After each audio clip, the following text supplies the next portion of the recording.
Hello friends, welcome back to mentor vision. मेरा नाम है निर्मल और आप देख रहे हैं हमारे YouTube channel success and happiness मंत्र। क्रिकेट में एक शॉट है जो बैट्समैन को हाईएस्ट रन दिलाता है, उस शॉट को बोलते हैं सिक्स।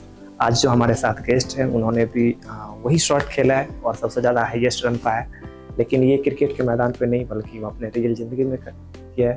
तो जी हाँ, आज हम बात कर रहे हैं CGPSC में रैंक सेकेंड सिक्योर करने वाली मृण्मयी शुक्ला मैडम का, जिन्होंने अपने छठे प्रयास में रैंक 2 सिक्योर किया है इस बार के 2024 के CGPSC में। हालांकि इनका पिछले 5 बार से सिलेक्शन होते आ रहा था, लेकिन इनको चाहिए था DC, जो कि पिछले 5 बार में नहीं मिल पाया। हेलो मैम, नमस्ते। नमस्ते, गुड इवनिंग। कैसे हैं? बढ़िया, बैठिए। जी मैम, थैंक यू।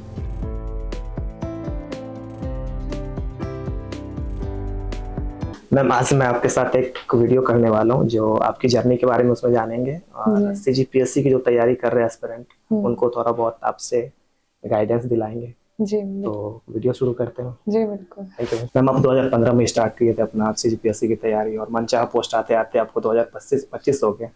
तो ऐसे भीष्म प्रतिज्ञा क्यों कर लिए थे आपकी, चाहिए तो DC चाहिए, अदरवाइज कोई भी चीज नहीं चाहिए? जब तैयारी स्टार्ट की थी CGPSC की जी, तब शुरू से देखा था कि उस पोस्ट को मैं डिजर्व करती हूँ, लेकिन ये जरूर रहा कि वो प्रतिज्ञा में बदल गई धीरे धीरे। और सफर काफी अच्छा भी रहा कि हर बार के प्रयास में पोस्ट मुझे हासिल हुआ जी। तो अंततः वही होता है कि हमको जो चाहिए वो मिल जाए तभी एक सेटिस्फेक्शन आती है, इसीलिए मैं लगातार प्रयासरत रही। कहीं ऐसा नहीं लगता कि आप अनलकी हैं, क्योंकि जिसका 12, 13, 15 भी रैंक है उन लोग को भी DC मिल गया और आपको रैंक 6 आने के बाद भी नहीं मिल पाया? जैसा कि जब भी हम कुछ एक गोल बनाते हैं तो गोल में 70% हम कह सकते हैं हार्ड वर्क रहता है जो हम कर सकते हैं, 30% डेस्टिनी भी रहती है जो भाग्य के ऊपर हम बोलते हैं ना, भगवान के ऊपर छोड़ दिए या डेस्टिनी डिसाइड करेगी। शायद कह सकते हैं कि एक वक्त लगा, इसलिए मैं जरूर एक अनलकी साबित हुई कि 6वें रैंक में आकर भी मुझे वो पोस्ट नहीं मिली और इतना लंबा प्रयास लगा। लेकिन एक तरीके से लकी भी हूँ कि एक इस पूरे सफर में बहुत कुछ सीखा भी मैंने लाइफ में। पेशेंस कैसे रखा जाता है, इतने लगातार किसी चीज को लेकर हम प्रयासरत रहे, मोटिवेशन भी मैंने अपने अंदर ही लाई। तो एक अच्छा सफर रहा और निराशा इसलिए नहीं हुई क्योंकि मोटिवेशन के तौर में मुझे कुछ ना कुछ तो मिलते गए, पोस्ट मिलते गए, जो कि मुझे एक सतत प्रयास के लिए हमेशा मोटिवेट किया। काफी लंबा एक्सपीरियंस है आपके पास, 6 प्रीलिम्स, 6 मेंस, 6 इंटरव्यू, 6 बार सिलेक्शन का। तो थोड़ा सा बताइए स्ट्रेटजी आप अपना प्रीलिम्स के लिए। प्रीलिम्स के लिए मैं यही कहना चाहूंगी कि एक बार जो निकाल लेता है, जरूरी नहीं है कि वो बिना पढ़े दूसरी बार निकाल ले। मैं 6 बार निकाली हूँ, अगर मैं 7वें बार बैठती हूँ पेपर में तो मैं बिना पढ़े नहीं बैठूंगी। मैं एटलीस्ट 15 दिन या 10 दिन तो जरूर पढ़ाई कर कर आऊंगी। तो सबसे पहले ये भावना निकालनी है प्रीलिम्स में कि मेरा पिछले बार निकल गया था तो इस बार भी निकल जाएगा। तो that means you have to work hard in every phase of this exam. तो प्रीलिम्स का जो बेसिक थिंग है कि रिवीजन, आपको हर सब्जेक्ट का रिवीजन, अब जो टाइम बचा है वो रिवीजन के लिए है। अब आप कोई नई सोर्स को फॉलो नहीं करना है कि मार्केट में अगर कोई बुक्स दिख रही है नहीं तो उसको उठा के नहीं लाना है। जो आपने पढ़ लिया है अब तक उसी को ही कंप्लीटली रिवीजन करना है। पहला पॉइंट ये हो गया। दूसरा पॉइंट है डेली टेस्ट सीरीज देना है। इंडिया पोर्शन का जो 50 क्वेश्चन आता है उसका भी और छत्तीसगढ़ का, और एनालिसिस करना है कि कितने आपने उसमें नेगेटिव किए हैं और कितना आपने सही बनाया है। तीसरा स्ट्रेटेजी ये है प्रीलिम्स का कि लोग बायस्ड होते हैं कि कितने क्वेश्चंस हमको करके आने हैं। ये बहुत गलत थॉट प्रोसेस है एग्जाम के लिए। जब हम क्वेश्चन पेपर देखते हैं एग्जाम हॉल में तभी हमारी स्ट्रेटेजी उतने समय ही बनती है। यदि पेपर में आप आसानी से 60 से 70 क्वेश्चन करेक्ट बना लेते हैं, एकदम एक्यूरेट, तब फिर पेपर इजी आए, तब आप 20 क्वेश्चन का रिस्क ले सकते हो, जहां पर आप एक एलिमिनेशन मेथड हम सेकेंड राउंड में यूज करते हैं। दूसरा ये है कि अगर आप 50 से 60 क्वेश्चन देख रहे हैं जो आपको थोड़ा कठिनाई से डील कर पा रहे हो तो मॉडरेट लेवल का है। टफ तब हो जाता है जब 45 क्वेश्चन कर नहीं पाते हैं, 45 क्वेश्चन एक्यूरेट नहीं कर पाते, तब समझ आता है कि कट ऑफ बहुत नीचे जाएगा और आप एक क्वेश्चन भी जो नेगेटिव जा रहा है वो रिस्क नहीं ले सकते। तो ये स्ट्रेटेजी वही बनानी है। दूसरी बात है कि जैसे CSET क्वालिफाइंग हो गया है तो जनरली बच्चे क्या करते हैं कि 33 क्वेश्चन कर दिए, 66 नंबर आ गया, अब नहीं करेंगे, बैठ जाएंगे एग्जाम में। ये गलत है। 2 घंटे इसीलिए दिए गए हैं ताकि आप अधिक से अधिक क्वेश्चन अटेम्प्ट करें। नो डाउट क्वालिफाइंग है, इसका मतलब ये नहीं है कि आप मार्जिन बनाकर आगे, क्योंकि बिलोपित भी होते हैं, इसलिए उसमें भी आप टारगेट रखिए कि 100 क्वेश्चन जितना भी बन सकता है आपको वहां पर, तो वो बना के आइए, 2 घंटे फुल यूटिलाइज करके आइए। टाइम बच ही रहा है तो हाँ, टाइम बच रहा है तो वहां एक दूसरे को देख के क्या मतलब है, जी। इसलिए कर लेना चाहिए क्वेश्चंस, क्योंकि बहुत बच्चे तो उसी मार्जिन में निकल जाते हैं। मैम आपने बताया कि अभी भी अगर मैं प्रीलिम्स दिलाऊं तो 15 दिन एटलीस्ट मुझे पढ़ना पड़ेगा, तो ऐसी क्या ट्रिक है आपके पास जो कि 15 दिन पढ़ के भी आप प्रीलिम्स क्वालिफाई कर जाती हैं? 15 दिन में जैसे मेरा बेसिक पॉइंट ये है कि मैं जो पढ़ी रहती हूँ लगभग उसको मैं 5 दिन में रिवाइज करने का कोशिश करूंगी। अगर मेरे पास 15 दिन बचे हुए हैं और मुझे प्री निकालनी है, तो मेरा पुराना एक्सपीरियंस तो है ही, पुराना जो पढ़ा हुआ है, लेकिन मैं 5 दिन कंप्लीटली थॉरोली जो बेसिक पोर्शन है उसको रिवाइज करूंगी। दूसरा है कि करंट अफेयर की एक ही बुक पकड़ूंगी, ज्यादा नहीं, ज्यादा पढ़ूंगी तो फिर वो 15 दिन में नहीं हो पाएगा। एक बुक को कंप्लीटली डे एंड नाइट लगा के पढ़ना है, 2 दिन 3 दिन जितना दिन, या डेली थोड़ा थोड़ा 2-2 3-3 घंटे करके, यही मेरी स्ट्रेटेजी वो रहती है। कौन सी बुक है? वो बुक समय के साथ बदलते जाते हैं।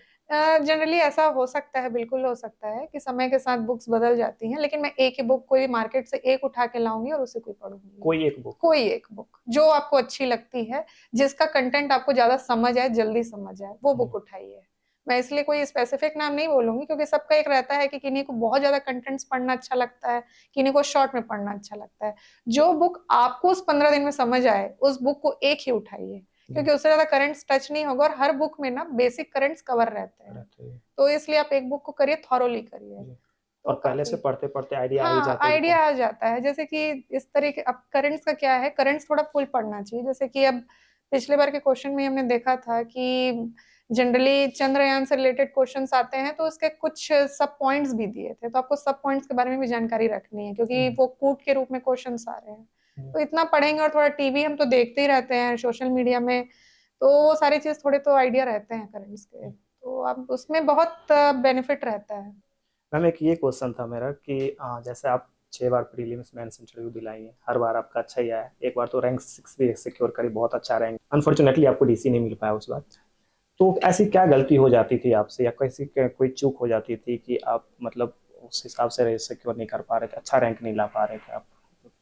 ये बहुत अच्छा क्वेश्चन किया आपने। ये जो पूरी जो सफर है ना, जी ये उसी को ही बता रही है जी कि जैसे रैंक 6th में लाई, जी रैंक 6th में लाई, तो वहां पर तो मेरे लिए आसान था कहना कि भाई एक ही पोस्ट था, मैं डिजर्व करती थी, मुझे मिल जाना, क्योंकि हर बार 6वें रैंक तक तो डीसी मिल जाता था। जी ये बिल्कुल अलग अनलकी वाली बात थी कि मुझे नहीं मिला वहां पर, जी क्योंकि पोस्ट नहीं था। बट फिर भी मैंने प्रयास नहीं छोड़ा, और मैं हर बार जब भी अपना पेपर अप्रोच करती हूँ, मेरा पहले प्रयास से लेके आज अंतिम प्रयास में डिफरेंस देखने को मिलेंगे। क्योंकि मैं कभी बोली ना, जब भी मैं प्री भी देने जाती थी, मैं बिना पढ़े नहीं जाती थी। अगर 10 दिन भी मिला है तो मैं 10 दिन भी पढ़ती थी। अगर जैसे कि आज मैं बहुत पूरा समय ही नहीं निकाल पाई, ऑफिस में हूँ, समय ही नहीं निकल पाया, लेकिन 10 दिन प्री बचा है, तो मैं 10 दिन एटलीस्ट पढ़ के जाती थी। तो वैसे ही जब मैं मेंस में भी बैठ रही हूँ, तो मैं राइटिंग प्रैक्टिस करती थी। राइटिंग प्रैक्टिस जब समय मुझे 1 घंटा मिलता था, तो मैं 1 घंटा अपने नोट्स बनाती थी। जी 1 घंटा वो नोट्स बनाने का मतलब है कि मैं पढ़ के ही पॉइंट्स बना रही हूँ, जी तो मैं उसको और भी अच्छे से उसमें प्रोसेस कर रही हूँ अपने आंसर को। जी तो रिफाइनमेंट तो होता था, हर बार होता था। जी कोशिश करती थी कि डायग्राम्स बहुत अच्छे से बने, मतलब इस तरीके से अपने हर चीजों को कर ली थी कि अगर बॉक्स बनाना है तो भी मतलब स्केल की जरूरत ना पड़े, जी डायग्राम्स बनाने हैं तो उसके लिए कुछ मेरे को मतलब मीडियम की जरूरत ना पड़े, मतलब फ्री हैंड डायग्राम बन जाए, फ्री हैंड सारा चीज पॉइंट वाइज। आपने राइटिंग में बहुत काम किया मैंने, जैसे कि कभी कभी हो जाता है ना कि हम हड़बड़ी में आखिरी जो रहता है, आखिरी के घंटे रहते हैं, तो राइटिंग बिगड़ जाती है। शुरू घंटे अच्छे बनते हैं, आखिरी घंटे राइटिंग जी गड़बड़ा जाती है। उसमें भी मैंने प्रैक्टिस किया कि उसमें भी कोई दिक्कत ना हो। जी इस तरीके से काम करते गई, हर बार जो भी कमियां थी उसको जज करते गई, और उसमें इम्प्रूवमेंट डालने मुझे लगी। लगता है उसका आउटपुट भी काफी अच्छा दिखते गया, हर हाँ बार आपका रैंक अच्छा होते गया, जी जी पोस्ट मिलते जी गई हर जी बार। जी जी जी। मैम अभी हम लोग सीसेट के बारे में बात कर ली, प्रीलिम्स के बारे में बात कर ली, करंट अफेयर्स के बारे में बात कर ली, अब थोड़ा सा मेंस के बारे में जानना चाहेंगे आपसे। मेंस का जो फॉर्मेट है वो ऐसा है कि टोटल 7 पेपर रहते हैं, और सभी पेपर 200 नंबर के रहते हैं। और ये इसमें भी एक रहता है कि कट ऑफ इसमें भी पार करना रहता है, कि 66 नंबर जैसे जनरल कैटेगरी है उससे कम नंबर आते हैं तो उसमें फेल भी हो जाता है। जी तो ये स्ट्रेटेजी मेंस की मैंने अप्लाई किया था वो बताना चाहूंगी, कि मेंस में ऐसा नहीं है कि मार्केट में गए कोई एक बुक उठा के लाए और उसको पढ़ लिए। मैं शुरू में शायद ऐसा हो सकता है, जब हम अपने आंसर्स लिखते हैं तो समझ आता है जिस तरीके से आजकल के क्वेश्चंस आ रहे हैं।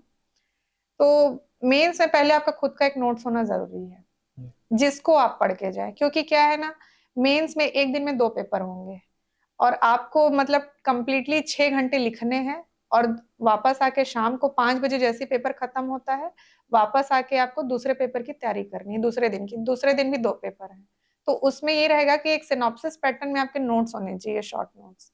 अब वो नोट्स कैसे बनेंगे? तो जैसे कि आप कोई भी कोचिंग जैसे ज्वाइन करते हैं बच्चे, तो वहाँ के नोट्स क्या है कि एक रेलेवेंसी हो जाती है कि हम इस कोचिंग से पढ़े हैं तो ये नोट्स हमारे लिए अच्छा है, क्योंकि काफी टाइम तक पढ़ा है ना उन्होंने ये नोट्स। तो पहले अगर जिस कोचिंग में आप गए हो उसके नोट्स आपको मिल रहे हैं तो बिल्कुल उसी को ही फिर पढ़िए। ये नहीं कि एक कोचिंग में गए हैं तो दूसरे कोचिंग का नोट्स उठा के पढ़ रहे हैं। प्लस आपको स्टैंडर्ड बुक की जानकारी होनी चाहिए। कोई भी टॉपिक पढ़ रहे हैं तो उसका डिटेल नॉलेज आपको उसके स्टैंडर्ड बुक से ही मिलेगा, ना कि कोचिंग नोट से मिलेगा।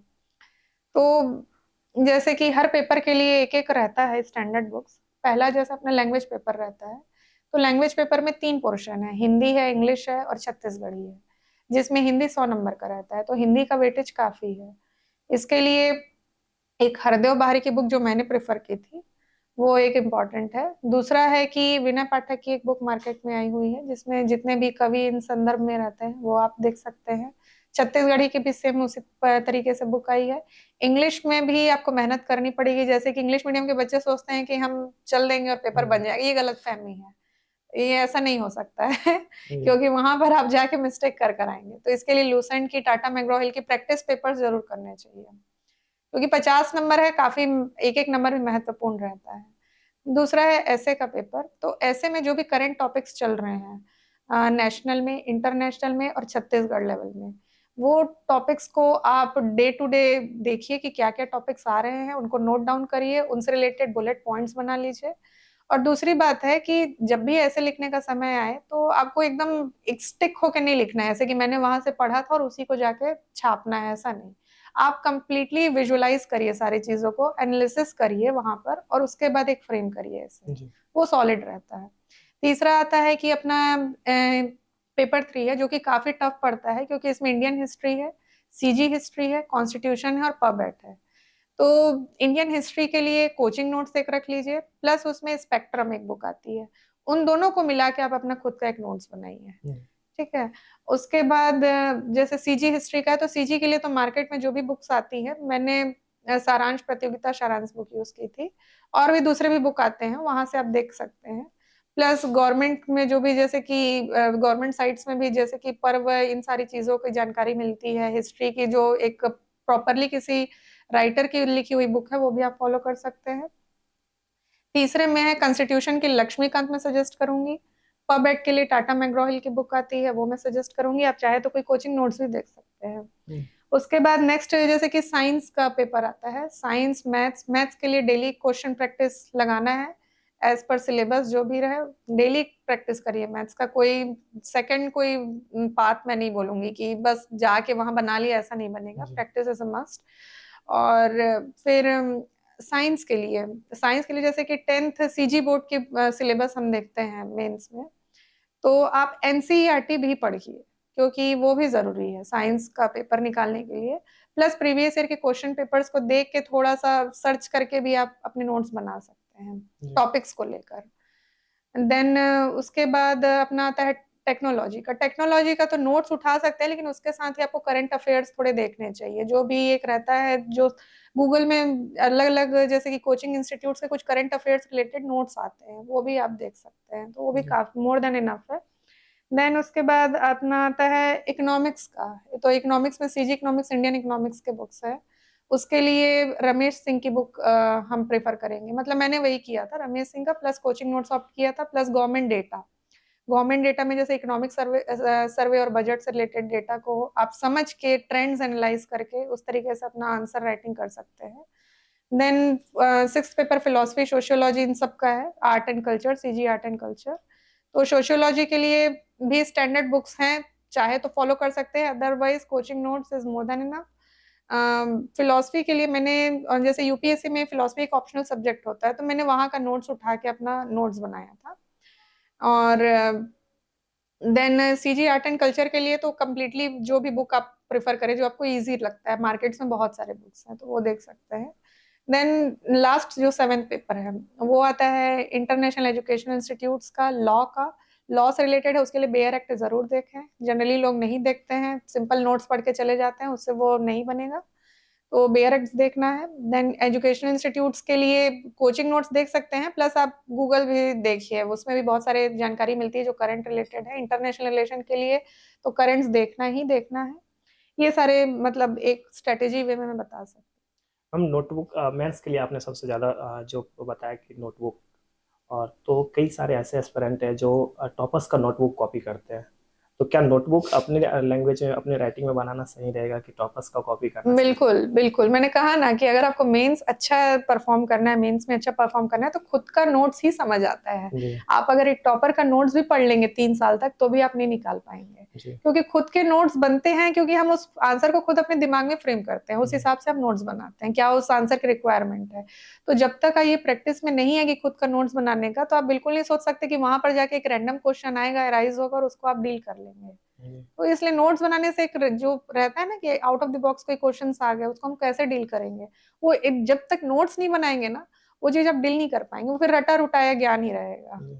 और टॉपर्स अगर नोट बनाते हैं तो अपने माइंडसेट से बनाते जी हैं, जी जी, बिल्कुल। तो वो जिसका माइंडसेट जो रहता है उसी हिसाब से आदमी हाँ, समझ और पाता है। जब हम नोट्स बनाते हैं ना तो हमारा माइंड काफी इनोवेटिव हो जाता जी है, तो हम अच्छे अच्छे आंसर फ्रेम करते हैं, जी हमारी राइटिंग प्रैक्टिस होती है, हैंड राइटिंग सुधरती है, जी। वे ऑफ जो राइटिंग स्किल जिसको हम बोलते हैं वो बहुत इम्प्रूव होती एक है। चीज ये भी होता है कि कुछ चीज अपन सोच रहे हैं और लिखने लगते हैं तो कुछ ज्यादा अच्छा से लिखते हैं। हाँ हाँ सोचना एक हाँ, अलग होता है, लिखना एक अलग बिल्कुल। होता है। इसीलिए मैंने कहा ना, ये प्रैक्टिस जो है ना कि कोचिंग से बुक उठा के ले आए उसको पढ़ ली, ये अब जी नहीं चलेगा। जी आपको मतलब ठीक है लाइए, वो एक रेफरेंस है, स्टैंडर्ड बुक एक रेफरेंस है, मतलब लेकिन जो बोलते हैं ना एक आउटपुट जो प्रोडक्ट बनेगा वो आपका खुद का एनालिटिकल किया हुआ एक आंसर ही देगा। जी मतलब आप नहीं बोल सकते कि एक आंसर को मैं आके छाप के आ जाऊं और मुझे नंबर मिल जाएंगे। जी। और करना भी चाहिए, 1 साल का प्रोसेस है, आपके पास समय है, तो इस तरीके से पढ़ाई की जाएगी तो ही सफलता मिलेगी। मैम एक ये बीएससी पीएससी में सिलेक्शन के लिए क्या कोचिंग कितना रोल?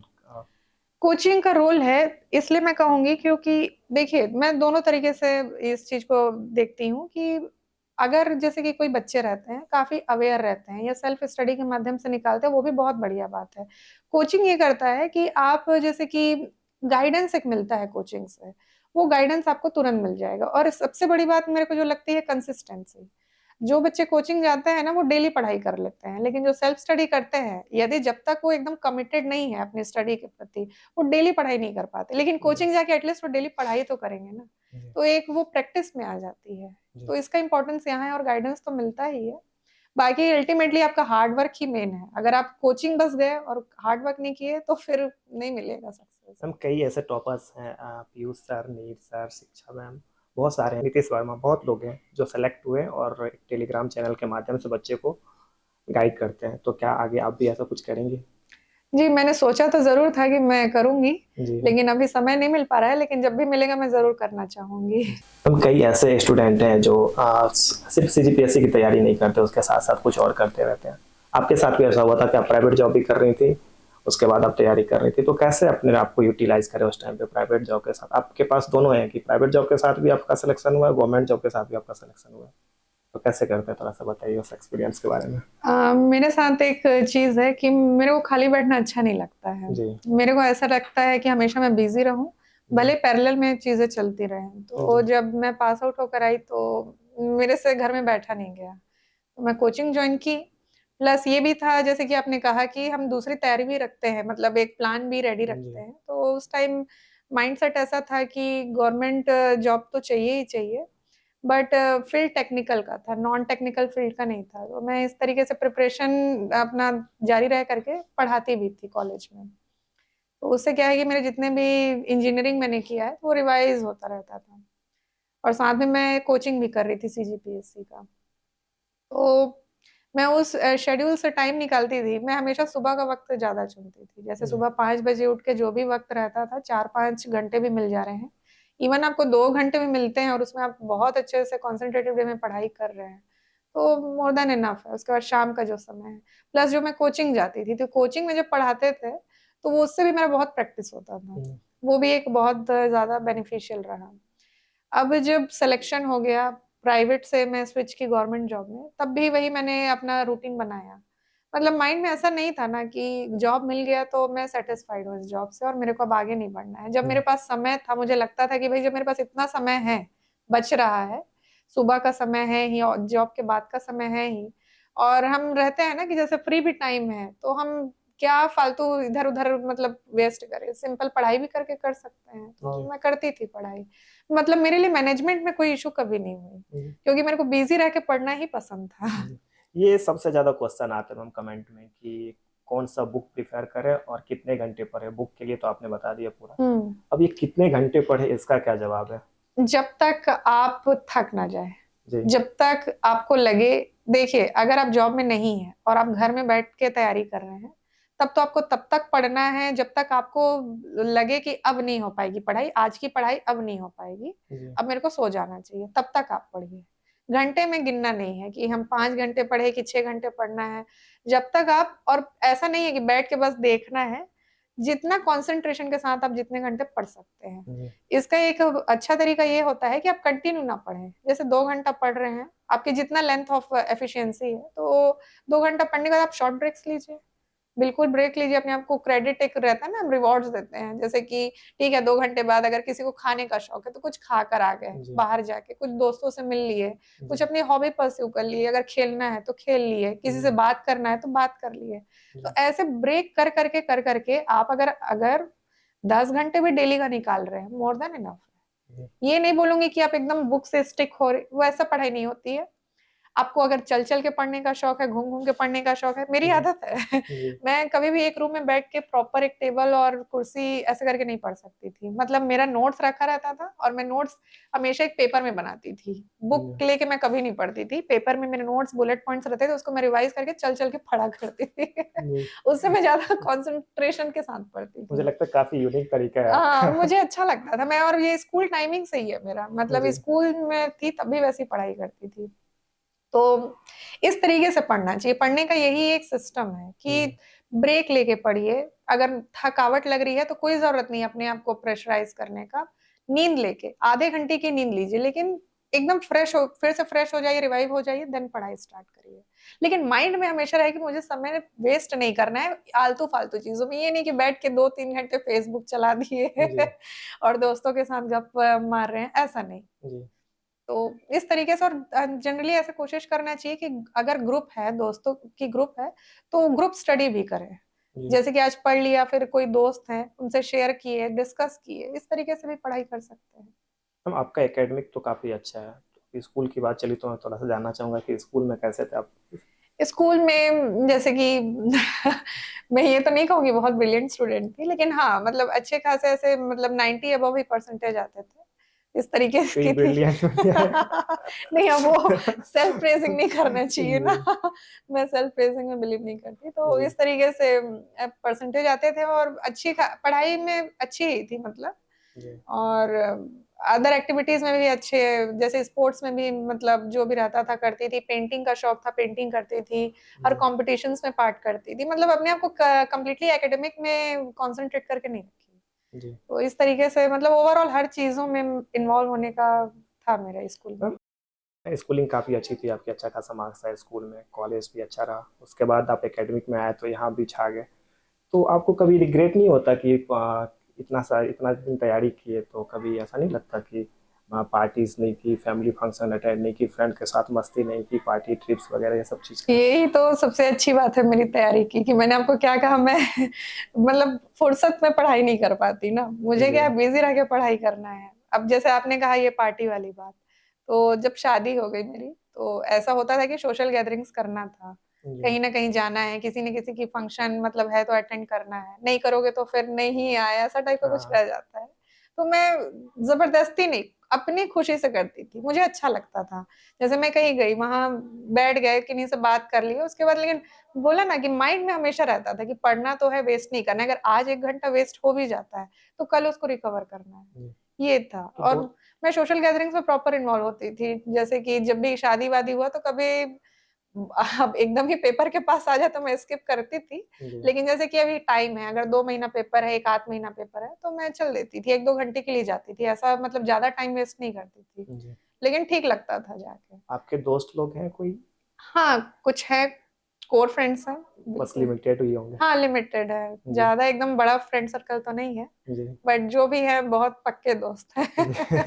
क्योंकि आपका जितना बिजी शेड्यूल है, मुझे नहीं लगता कि फिर ऐसे में आप नहीं नहीं, है, फ्रेंड्स है। जी। मैम सीजीपीएससी में ऐसा कौन सा सब्जेक्ट था ड्यूरिंग प्रिपरेशन आपको जो लगता था प्री में भी मेंस में भी कि एकदम इजी लगे जिसको कि ऐसे कर लेते हैं यार इसका, चलो भाई नहीं भी देखेंगे तो भी हो जाएगा? जो एकदम इजी में होता था ना, वो मेरे को कॉन्स्टिट्यूशन लगता था, जी। इंडियन हिस्ट्री भी लगती है, इंडियन, हिस्ट्री। हाँ इंडियन हिस्ट्री, क्योंकि मैं बहुत उसको पढ़ी हूँ तो जी वो लगती थी।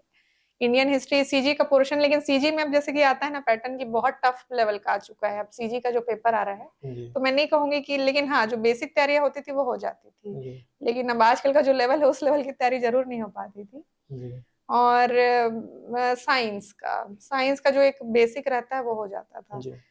और जो टफ लगता था वो मुझे लगता था इकोनॉमिक्स का, और वो data related data sir. Questions, और सबसे ज्यादा तो वो करंट अफेयर्स लगते थे, क्योंकि हर बार नए करंट अफेयर्स जी पढ़ने पड़ते थे, तो वही सबसे ज्यादा तैयारी करने में टाइम लगता था। और जैसे मेंस की बात आपने कही, तो इजी वे में तो लैंग्वेज हो जाता था, ऐसे हो जाता था, और जैसे साइंस का पेपर हो गया, सोशियोलॉजी, फिलोसफी, ये सब मेरे को अच्छे लगते थे। बाकी जो पेपर 7 था ये जी। मुझे थका देता था। पेपर से। इसमें मेरे नंबर अच्छे भी नहीं आते थे जी कभी, जी और नहीं, वो मेरे से नहीं हो पाता था। इस बार भी कम नंबर ही आए by as compare to other papers. जी। मैम मेंस राइटिंग का थोड़ा सा जानना चाहेंगे इसमें कि जब स्टार्ट करते हैं आदमी तो वहां से लेकर के और एक एक्सपर्ट मेंस राइटर जो होना चाहिए उस बीच क्या मतलब क्या फॉलो करना चाहिए स्टैंडर्ड बुक और किस तरीके से? मेंस का जो राइटिंग पैटर्न है वो मैं अब पहले शेयर करना चाहूंगी। जैसे कि जब भी हम क्वेश्चन पढ़ते हैं मेंस का, तो पहले ये देखना है कि क्वेश्चन पूछ क्या रहा है। जनरली हम कोई क्वेश्चन का एक पोर्शन निकाल लेते हैं वर्ड को, और जो पुराना पढ़ा रहता है उसी को लिख कर आ जाते हैं, जी उसमें नंबर कम मिलेंगे। लेकिन जैसा मैं देख रही हूँ ना, कि अगर जो पूछा है एग्जैक्टली आप वैसा ही लिखेंगे, भले वेरिएशन करेंगे स्टैंडर्ड आंसर से, उस तरीके से लिखेंगे तो ज्यादा नंबर मिलेंगे। जैसे एक पैटर्न होता है मेंस का कि इंट्रोडक्शन देना है, सबसे पहले आपको कोई भी टॉपिक पूछ दिया गया है तो उसका इंट्रो लिखना है, 1 या 2 लाइन का। देन बुलेट पॉइंट्स जब भी लिखे तो वो पॉइंट वाइज लिखे। देन फाइनली कंक्लूजन होना चाहिए। जो भी बड़े नंबर के क्वेश्चन आते हैं, जैसे 8 नंबर का क्वेश्चन आ गया, 15 या 10 नंबर का, तो ये पैटर्न फॉलो ही करना है, जी तभी आपको नंबर अच्छे मिलेंगे। और जिस क्वेश्चन में डायग्राम की डिमांड्स होती हैं तो वहां पर डायग्राम्स विथ स्पेसिफिकेशन सारा चीज प्रोवाइड करिए। अगर इकोनॉमिक्स का पेपर है तो डेटा रिलेटेड अपने एनालिसिस डालिए उसमें, बजट और इकोनॉमिक्स सर्वे का। इस तरीके से आंसर राइटिंग करेंगे, हर क्वेश्चन को डील करेंगे। और 2 नंबर के क्वेश्चंस ज्यादा डिस्क्रिप्टिव ना लिखे, जो पूछा है पॉइंट में बता दीजिए। जी तो इस तरीके से हम डील, क्योंकि उससे टाइम बचेगा। अगर 2 नंबर के क्वेश्चन को ज्यादा डिस्क्राइब करेंगे तो जो मेन इधर 8 नंबर के क्वेश्चन 4 नंबर के रहते हैं वो फिर कम पड़ जाते हैं समय। और जो मेरा एक पैटर्न था पेपर को अप्रोच करने का, वो ऐसा था कि मैं जैसे ज्यादा नंबर के क्वेश्चन है उसको पहले अप्रोच करती थी। जी जैसे अगर 3 पार्ट होते हैं हर पेपर में, तो जिस पेपर में 15 75 75 का फर्स्ट एंड थर्ड पार्ट होता है, तो उसमें 15 नंबर के क्वेश्चंस को मैं पहले डील करती थी, देन कम्प्लीटली उस पार्ट को कंप्लीट की, देन नेक्स्ट पार्ट में स्विच करती थी। जी तो क्या है कि जब फर्स्ट हाफ होता है ना, तो उसमें बड़े बड़े पोर्शंस अपने कंप्लीट हो जाते हैं, जी तो टाइम भी काफी बचता है। मतलब हर पेपर में मेरे पास 5 मिनट बचा रहता था जी पूरा लिखने के बाद। और प्रॉपर अंडरलाइन करके लिखे, पॉइंट वाइज लिखे, ये एक अच्छा टेक्निक है लिखने का। और रही बात बुक्स की, तो मैंने आपको शेयर किया है जी बुक्स से रिलेटेड। जी और रिवीजन सिनॉप्सिस पैटर्न लेके जाइए, क्योंकि जस्ट पेपर जब रहता है दूसरे दिन का तो आप कंप्लीटली अपने नोट्स नहीं पढ़ पाओगे, इसलिए सिनॉप्सिस बनाइए, जी। उसके बुलेट पॉइंट्स आप रिवीजन करके जाइए, देन अच्छा पेपर जाएगा। बिल्कुल सही बताया मैम कि वो जो ज़्यादा मार्क्स का क्वेश्चन है उसको पहले अटेम्प्ट लेना चाहिए। हाँ 2 नंबर के क्वेश्चन को कितना भी अच्छे से बना दे, हाँ, आना तो 2 ही वो नंबर है। उसमें डिस्क्राइब क्या है ना, हम उसी में डिस्क्राइब, क्योंकि जो फर्स्ट हाफ रहता है, फर्स्ट आवर रहता है ना, उसमें हर कोई बहुत फ्रेश रहता है, जी फ्रेश माइंड रहता है, तो हम ज्यादा लिखना चाहते जी हैं। इस चक्कर में जो बड़े बड़े क्वेश्चंस रहते हैं वो छूट जाते हैं, जी इसलिए पहले बड़े क्वेश्चंस को अप्रोच करना चाहिए। जी। उसमें फ्रेश माइंड से जितना अधिक डाल सकते हैं डालिए, क्योंकि फिर उसमें ज्यादा नंबर फैच होगा। और 2 नंबर के क्वेश्चंस में एकदम सिंपल पॉइंट वाइज लिख के आंसर कंप्लीट कर दिए। मैम आपके पास एक बहुत अच्छा एक्सपीरियंस है 2016 से 2024 तक का प्रीलिम्स मेंस लाई हैं। तो अभी पैटर्न में क्या चेंजेस आ रहा है और स्टूडेंट अपने आप को किस तरीके से अपडेट करे कि पुराने सिलेबस और अभी मैनेज कैसे करे? अब जैसे 2018 पीएससी से नया सिलेबस आया है जो अभी वर्तमान में चल रहा है, जी तो मैंने ये चीज देखा है कि पहले के प्री होते थे वो एकदम वन लाइनर रहते थे, एक लाइन में क्वेश्चंस पूछे, 4 ऑप्शंस दिए, उसमें से हमको टिक करने रहते थे। आजकल के प्री में एक क्वेश्चन पूछा, उसमें 4 कूट के रहते हैं, देन उसमें से फिर आपको ऑप्शन देखना है कि कौन सा उसमें पूछा रहता है कि इनमें से क्या सही है, इनमें से क्या गलत है। तो कथन कारण वाले जो प्रश्न आते हैं इस तरीके से थोड़ा सा डिस्क्रिप्टिव हो चुका है। तो मतलब आप एक टॉपिक को सिंपल ओवरव्यू देख के नहीं जा सकते, आपको थोड़ा डिटेल में पढ़ना पड़ेगा इन प्रीलिम्स आल्सो। और मेंस में मैंने देखा है कि अब क्वेश्चंस डायरेक्ट उसमें भी नहीं आते हैं, थोड़ा क्वेश्चन घुमा के पूछेगा। जैसे आप कोई भी एक फिनोमिना पढ़ के गए हैं, तो डायरेक्ट फिनोमिना का नाम लेके नहीं पूछेगा, कुछ उसके आउटकम्स को देते हुए पूछेगा, जिससे आपको वो डिस्क्राइब करना पड़ेगा फिनोमिना। ये एक तरीके का आ गया है, एनालिसिस करके आंसर लिखना है, एग्जामिन, अपना ओपिनियन दीजिए, ऐसा टाइप के क्वेश्चंस आजकल देखने को मिलेंगे। तो वो थोड़ा सा अच्छा है। जनरली हम सुन रहे थे बीच में कि यूपीएससी ओरिएंटेशन में जा रही है सीजीपीएससी, तो वो इस बार देखने को मिला भी। 2023 पीएससी के मेंस पेपर में अधिकतर क्वेश्चंस यही दिखे हैं। अभी हम लोग प्रीलिम्स के बारे में बात कर लिए, मेंस के बारे में बात कर लिए, थोड़ा इंटरव्यू के बारे में जानना चाहेंगे आपके कि कैसा रहता है सीजीपीएससी का इंटरव्यू, क्योंकि आपके पास बहुत अच्छा एक्सपीरियंस है 6 बार इंटरव्यू का। जी, इंटरव्यू का एक्सपीरियंस तो काफी अच्छा रहा, 6 बार जितने बार भी मैंने दिया। मैं अपना पहला एक्सपीरियंस शेयर करूंगी और फिर लास्ट वाला शेयर करूंगी। जी पहला एक्सपीरियंस ऐसा था कि मैं मॉक नहीं दी थी और इतना डर गई थी कि मॉक नहीं दी थी। जनरली उस टाइम होता भी नहीं होगा। हाँ, मतलब ऐसा करते थे, कभी कभी ऐसा संस्था में कराते थे। इंटरव्यू का एक रहता है ना कि बहुत डर का माहौल था उस टाइम, जब मैं फर्स्ट टाइम अपियर की थी तब। तो मैं मॉक भी नहीं देकर आई थी, मुझे लगा कि सीधा खतरों के खिलाड़ी बनना है, आयोग में जाके बैठना है। और एक अच्छा ये था कि मैं जितना डरी थी मुझे उतना डराया भी गया था। उस टाइम सर का एक बोर्ड था जो पीएससी के चेयरमैन भी रहे थे, तो कहा जाता था कि सर के बोर्ड में मतलब बहुत डिफिकल्ट क्वेश्चंस डलते हैं और नंबर भी मतलब उस तरीके से बहुत मुश्किल से मिलेंगे, अगर आपका बहुत अच्छा आंसर रहेगा तभी मिलेगा। तो मैं चाह रही थी कि मुझे वो बोर्ड ना मिले, लेकिन इत्तेफाकन मेरा पहला बोर्ड वही हुआ। और जितने भी जो एक्सपीरियंस होल्डर्स बैठे थे वहां, तो वो मुझे डरा रहे थे कि अरे अब तो मुश्किल है करके आपका ज्यादा नंबर आना।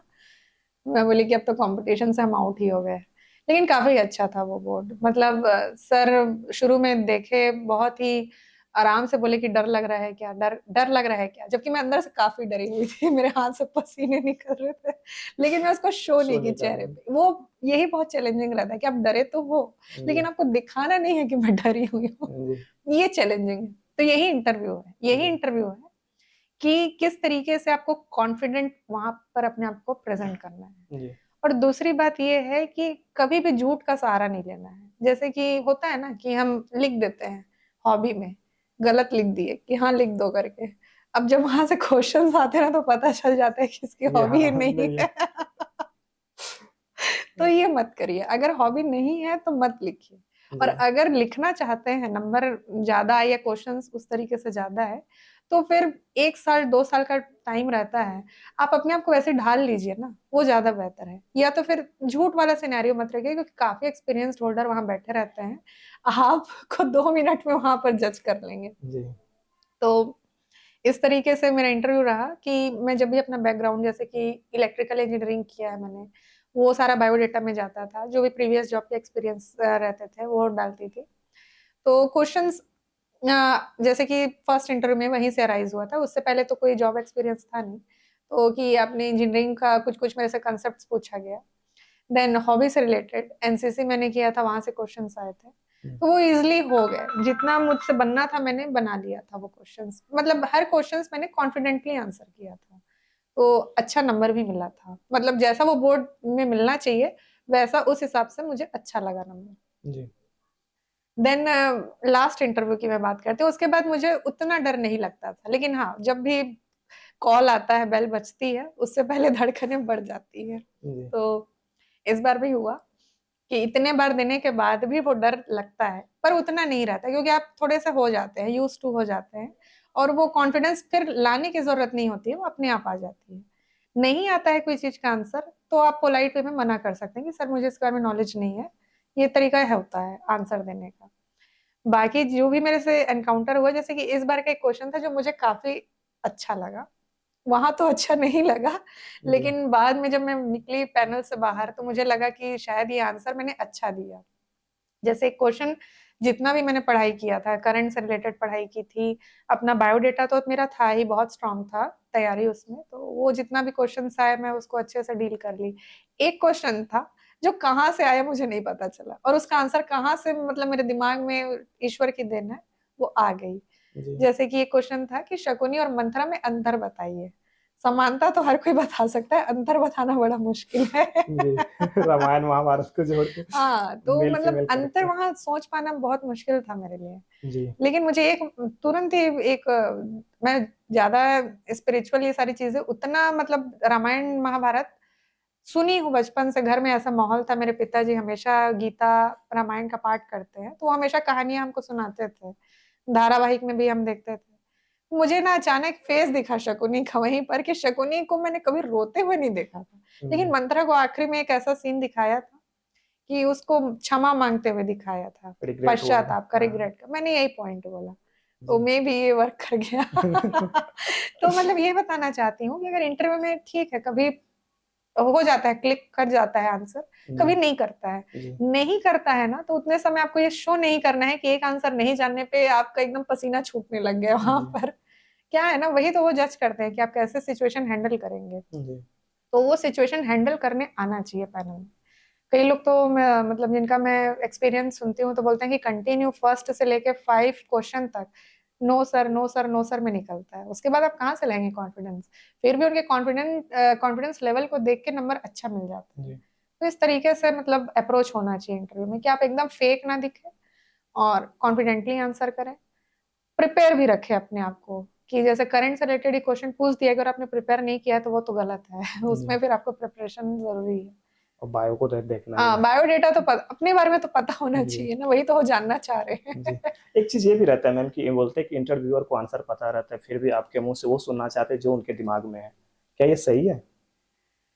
अब मैं ऐसा तो नहीं कह सकती, कभी कभी उन लोग ऐसा कोशिश भी करते हैं, जैसे कि एक बार मेरे साथ हुआ था कि एक बोर्ड पड़ी थी तो मैंने आंसर दिया था, फिर उन्होंने थोड़ा सा उस आंसर का कट कट करके मेरे को आंसर तक पहुंचाए थे वो, तो जी मैं कह सकती हूँ कि कभी कभी उन लोग चाहते भी हैं कि जो बच्चा है वो आंसर तक, करेक्ट आंसर तक पहुंचे। जी तो अगर वो आप आंसर पहुंच जाते हैं वहां तक उनके कोशिश करने पर तो भी बहुत अच्छी बात है, वो खुश भी हो जाते हैं।